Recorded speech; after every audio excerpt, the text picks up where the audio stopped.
Bụmụlụnze m ọzọ ekenekwa m unu ebe mbata n'ụbọchị nke tata asị m nke onye chi anya gazilia biko na Igbo mụlụnze m ọzọ unu makwa na chanel anyị na ejinghọ m ike etinye anything gbasara ezinụlọ ọnụ anything gbasara di na nwunye because I respect marriage a lot and I respect married people.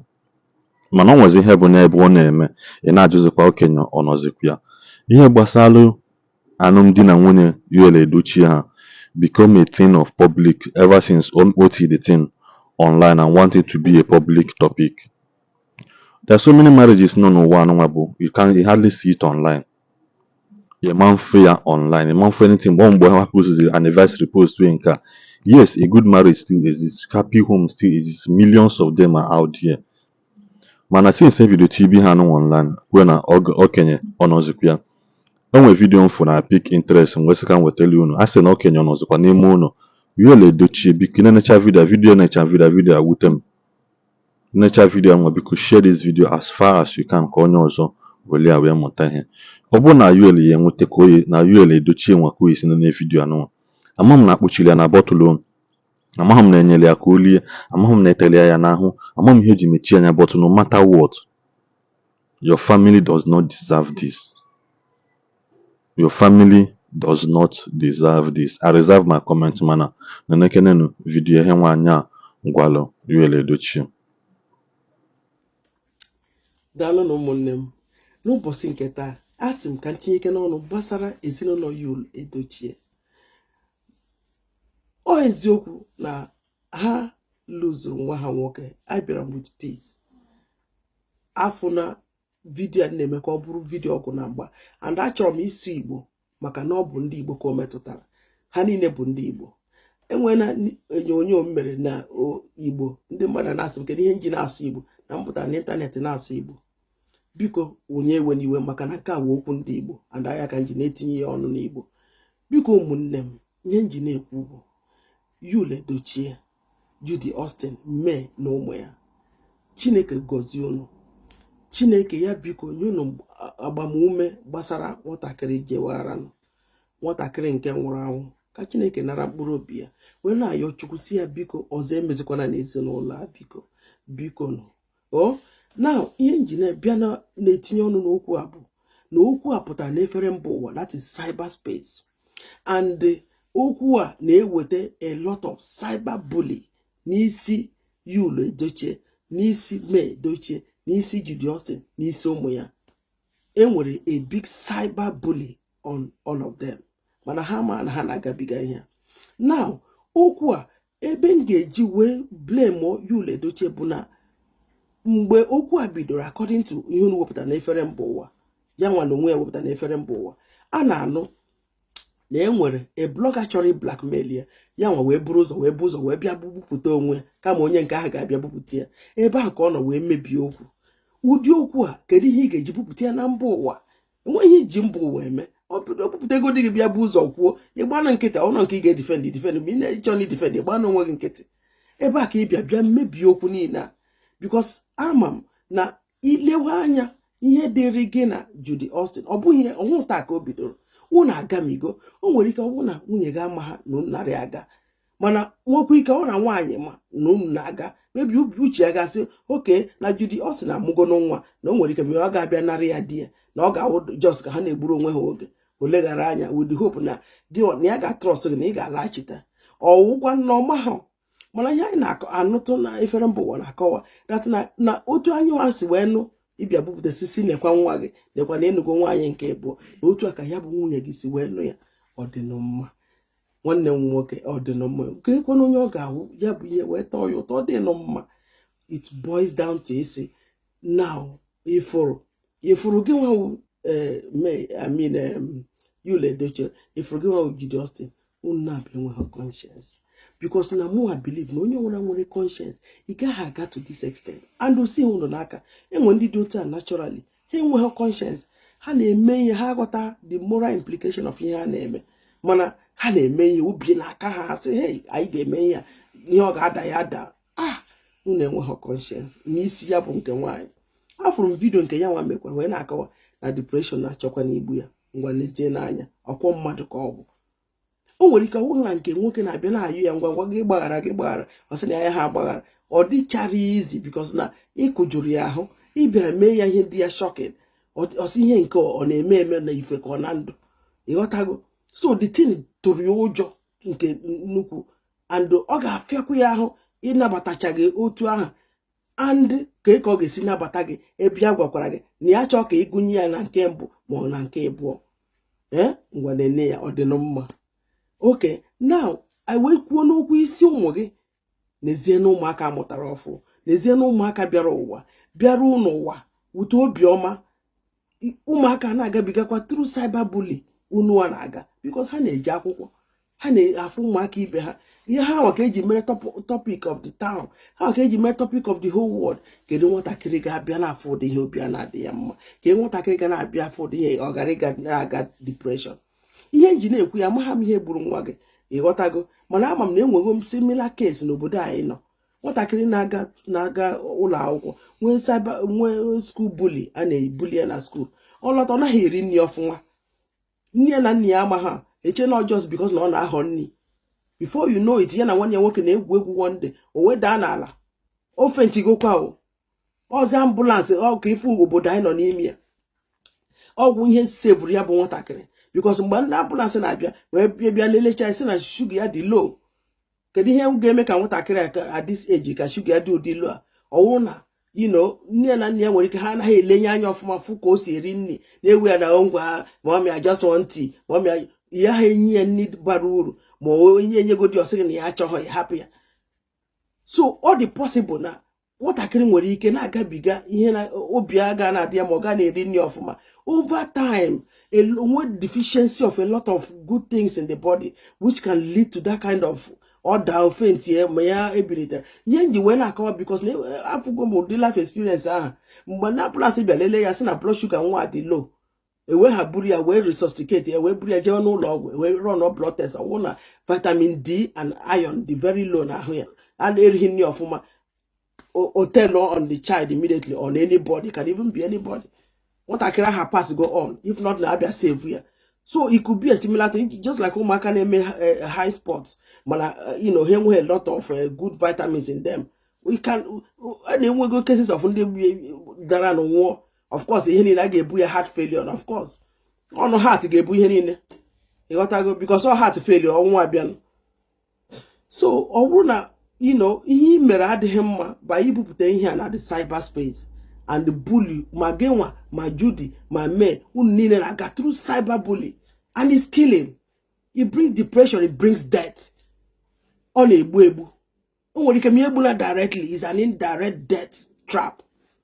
Cyberbully is indirect death trap, which a lot of people ama. And also na ihe nji na-ekwu okwu akịta ihe na-ebe ka nke bere ebe ka ọ na ọzọ emezina otide taa dị mma ọ ka dị gboo Yul, Judy and May unu ga-emenwu ihe dị n'okwu a ọnwụ na okwu a ga-apụ n'efere mba ụwa okay ihe nji si ka ntinye ọnụ n'ụbọchị nke taa bụ na of recent ana m afụ ihe na-aga viral gbasara Judy na egwu ọ bịara gụọ and all that sa condemn zinia Judy naturally enweghị conscience ọ chọrọ inwe conscience mana ọ na-afị ya ahụ Yul enweghị conscience enwe ndị dị otu a naturally they don't care, they are just selfish ihe a na-eme ukwo ọ banyere ha as long as ha dị happy you go to hell na-ekene nụ ihe ya bụ nwaanyị a na-akpọ mee na aga through kedu onye ọ ga-abụ ọ dị too much enwe onye ọ ga-abụ it takes onye nwere conscience to understand that lady wee nyere ya aka now Yul Edochie ifuru ije ọ bụ ihe ị ga-emenwuru onwe gị ịma menwuru onwe gị you need grace of God. Judy Austin ifuru ihe niile na-ebe ha dị gị n'aka Judy Austin ịchọ ka ihe a na-ebe kwụsị ka ị nwee peace Yul enwe peace mee enwe peace ụmụ gị enwe peace ụmụ nke mee enwe peace ị ga-emenwu ya the whole thing dị gị n'aka because na ije gị na Yul ebiri taa and that is why you're finding it very, very difficult to part and Yul na find it difficult to part because ọ bụghị ya taa otego bido and it's not going to be so easy for two of you to part But you, Judy Austin, you can make it. Iwe ezigbo mmadụ. Enego nga anya, ịpụta na-ekwukwu iwe ezigbo mmadụ, but it's just that you got entangled. You're a good person. And I want you as a good person to do this. And I want you to, handle this whole situation. You hook up blessings of God. You see where berage. You can see him call emere magic. Ọ bụrụ na ihe unu na-eme n'efere mba ụwa ụkwọ unu wee na-echesi cloud ka ewe na-akwụta ụlọ ụgwọ internet or Facebook na-akwụ ụgwọ nwanne m kwụsịkenene ya. God has a way of blessing people. Mekene ihe a m gwara gị Judy kịta ị ga-afụ ka Chineke ga-esi gozie gị financially. Try it, you will see it happen. Biko nwanne m wepụta aka n'ezinụlọ a. Ọ bụ na enwe ihe Yul mere n'isi gị gwakene ya bụ nwoke na ị na-eweghachi ya weghachiri ya ihe emere ya. Ọ kwesị na emugoro ya ụmụ. You two of you can still be best of friends. Mana enwe ihe ga-ejikọ gị na ya na. I've seen people that did it. Ihe a na-akpọ ya restitution. Iyo nke nwaanyị mgbaghara si ya biko ngwa gbaghara kpọrọ di gị. Ịghọtago? Mana na ihe dị n'ime ya na ọ ga-azụrụ gị ụmụ gị. Simple. Ọ bụgo na gị na ya bụ nwere business ties together. You ọ na nwaanyị na-ege m ntị hia ma na nwaanyị si na nwoke ahụ emetụ ya aka, nwoke ahụ emetụ ya aka. Nwaanyị kwechiri na nwoke ahụ emetụ ya aka, nwoke ahụ emetụ ya aka. All the possible people are doing it. Judy, iwe ezigbo mmadụ. And ama m na ikwechiri na gị na enweghị ga-ejikọ gị na Yul. It will happen. And I know you can do it. Mekeni ya nwanne nwaanyị. Ọ bụrụ na gị na ya bi n'ofu ụlọ and unu na-emekọ business on all these your movies. Ọ bịa Enugu ma ebe ọnwụ unu bi, ya jee rent a room apartment nọrọ there alone. He can come. Orie nni ọla be ọ bụ si be gị pụọ. Enweghị ejikọrọ gị na ya na. You can determine it. Una will just best of friends because no market involved. It doesn't stop you from doing any business unu na-eme. You can do this restitution. Chetakwa na enwere ofu boss onye ọbụla ga-elewe anya n'elu. Boss ya all the is real. Gị na onwe gị ma na ọnwụ dọkwa gị were egwuregwu na-asị na gị na-eyi issue ma ebe ọ na-epinche gị because ịma ihe gabigara, ịma ihe na-agabiga, ọ dịrị gị easy. Ọ dịghị easy. Ikwete na ọ dịghị easy, ọ dịghị easy. No matter how you pretend, you're not a happy person. You can never be a happy person. So why don't you give peace a chance? Go back to the normal business age in Maroon. You're a very wonderful actress. You act naturally. Move beginning now, real. And God will bless you there than all this showcasing things. Showcase, killing people's mind. It's indirectly killing. You know? Because one name. You can do this restitution. This is the time. And God will accept it and bless you abundantly. Obune nwenye nwoke ame nisi ge return kene yabu ihe emere. Gwa wonke nwoke na we ala kpanu nkata si ya ngwa ifugo ihe na-eme. Ni obu na ifu ya n'anya, ifuru ya n'anya, mana ifuru ihe gbasara maka ọsọ n'igwe na ịchọrọ ka ibido kịta agba ya. Ngwa ka kunu kwụsị ọ na-adịrị unu. Unu amụgono nwa between the two of you. Return ihe ọ na-eme n'isi gị. Kpọọ nke nwaanyị imejọrọ si ya biko ewe n'iwe ngwa gbaghara kpọrọ di gị. You got to go. You can still be doing your business together, but nothing is between the two of you. You can do it as a woman. Oh, why need an eba? Oh, na haga ekwe tinyo no no kwa we all the possible. All the possible. Women have been doing it. You can do restitution, my dear, and leave him alone. Let him go back to his family. The family has suffered a lot, especially the children. I pity those kids. I know what they are going through. Cyberbullying is not an easy thing. It's a very horrific thing. And he's killing a lot of people without people knowing. You think it's just as if it's not jujuma or not. Well, it has nothing to do with all those things. But, you know, depression, and it kills. You see how depression can kill. By not eating well, before you know it, the person loses energy, loses appetite, loses all the minerals and vitamins in the body, does anything and faints and goes. It's possible. Because one name, you can do it. And ki na-eme na Chineke ga-agọziri gị. Working conscience. You cannot do it by himself. You can do it for that man. Just try it. You can see where God will take you and God will bless you. Judy. It's just that you didn't get entangled. But you can still untangle yourself and do a restitution. The end we're going one day between the two of you. Then you can be still good, best of friends, but nothing attached. Then beg the first wife. And that ends the whole matter. Na media. It kills spirits. It kills the heart. It brings, insanity. It brings grief. It brings pain. Even in the public, on you people man, both supporters and non-supporters. Inside our hearts is painful. Please have this conscience. Consider this woman that is going through pain. Do this thing I tell you now. I'm not a religious person. I'm not a preacher. I'm not in one amamna. Igbo unekbere no wa. Otu aka oga adi n'enigwe. Otu ndị mmadụ na-ekpe gị ikpe, na-ekpe gị na di gị ikpe, gị na Yul ikpe n'elu ụwa. Ọ dị mma. Mana ịma na enwere ofu ụbọchị ga-abịa na ị ga-elewe anya n'elu. Bido kịta. Ibido kịta ibidoro gboo. There's no big deal about it. Ihe mere na-emego. Then have a restitution.